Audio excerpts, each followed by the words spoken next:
Okay, so supposing I'm starting from this plain template for HTML that you can find in your CursorSpace's website. I'm going to teach you how to connect this to your CSS and your JavaScript code. So first of all, I have already created my HTML file the same way you have always done. It's here right now, and I can also preview it on my browser just by reloading the page.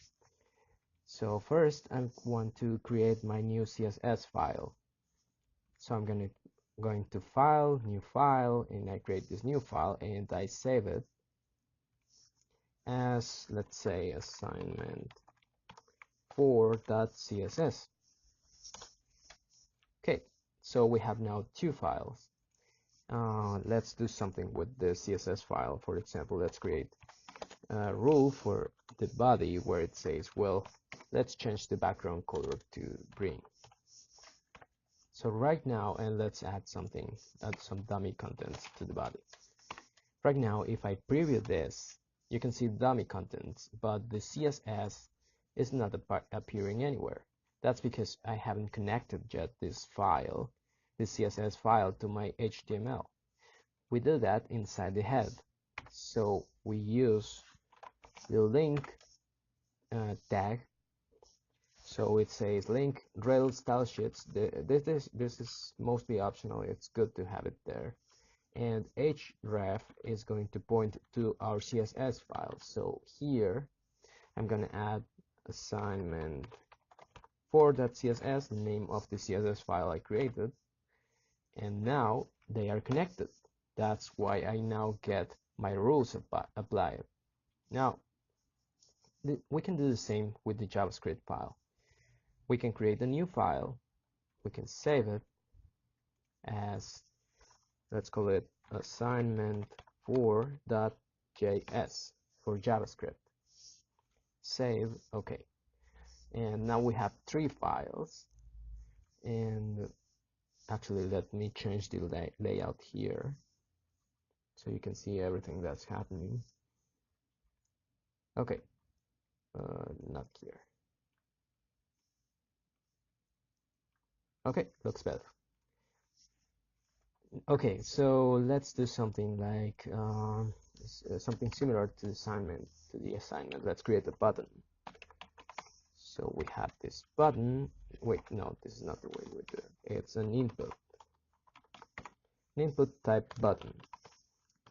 We add a value, which is the way we set the button label, something like click me. And if I try running this code, I get this button that doesn't do anything for now. Okay, and now let's create a JavaScript function that shows something using the alert function. Something like function show message. This is the way we create JavaScript functions. Whatever we enter inside these curly brackets will get executed when we call this function. And what we want to do is to use the alert function to show something. For example, this is JavaScript. Don't forget to end your statements with a semicolon. Okay. Of course, since we haven't linked these two files, my HTML and my JavaScript, if I click this button, nothing happens. And here in the head of my HTML code is where I'm going to add my JavaScript. For this, we use the script tag with the source attribute. So here, I'm going to add my JS file, assignment4.js. Okay, so with this line of code in your header, that's how we get this JavaScript to work on this HTML.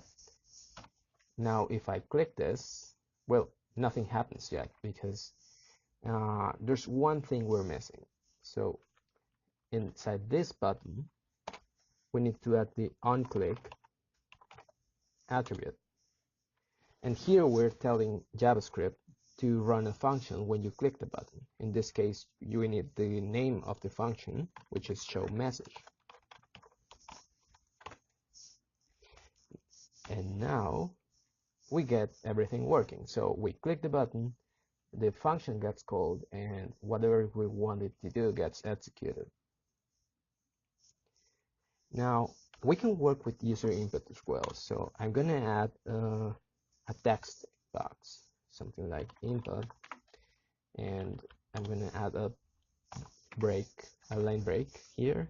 So we have two things here now, a text box and a button. Now what I want to do in this function, instead of showing this generic message, is to get whatever I enter in this text box and show it instead of this text. To do that, the first thing I need to do is to add a unique identifier to this button. And you can add this ID parameter to any HTML tag. And then you can modify it using JavaScript. In this case, we can call it my text1. You can get more creative in creating names than me. Now, we're going to use the document dot get element by ID with the ID of the element we want to get, my text1 in this example. And this you can do with any HTML object you create. So document.getElement by ID will get us a reference to this input type text. And now we can get the value, meaning this text we have entered here, accessing the value property. So this guy here is the same as whatever the user enters here. So now we can create a variable and store this guy in that variable. For example, var text equals and whatever this returns. Don't forget to add your semicolon. So we have this text now, which is equal to whatever we enter here, and let's show it. So instead of showing this text, we display whatever we have stored in our text variable. Hello, this is me. Works perfectly. Now one thing, the user can also input numbers, and you're gonna get them anyways. But the problem is that what happens if you want to do mathematical calculations with them? Say, instead of showing text, I want to show text. Actually, let's create a new variable, var result, which is going to be equal to text plus 1. So add 1 to text, store the result in result, and then we're going to display it. Let's see what happens. So I enter 10 and I get 101, which is clearly not what I wanted to do. The problem is that this value property will always return text, not numbers. There's a difference between text and numbers in JavaScript, so we'll have to convert them. So here I'm going to create a different variable. I'll call it number. You can call it whatever you want, and it's going to be this equal to, I'm going to use this special JavaScript function called parseInt. ParseInt is a function that you pass it text and it converts it to a number, to a real JavaScript number. In this case, I wanted to convert this text to a number. And now result will be equal to number plus 1. Number is not text anymore. Let's see if that fixes it.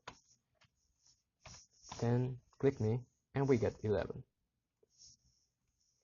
So another thing we can do is instead of using alert to display this result, we can change another input type text value. For example, let me create another one of these guys here, another input type text. Let's call it, let's give it an ID that's different from the other one, because IDs have to be different. And I can use this same code to access the value of that new guy we created, but with the right ID. So document get element by ID my text2.value represents the value of this new input we created. So we have the original guy here and the new guy here.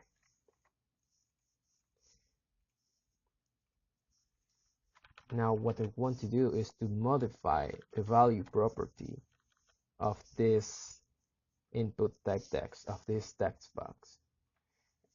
All we have to do is to assign it a different value. For example, I want to change the value of my text2 to number plus 1. And I'm not displaying, actually, to result,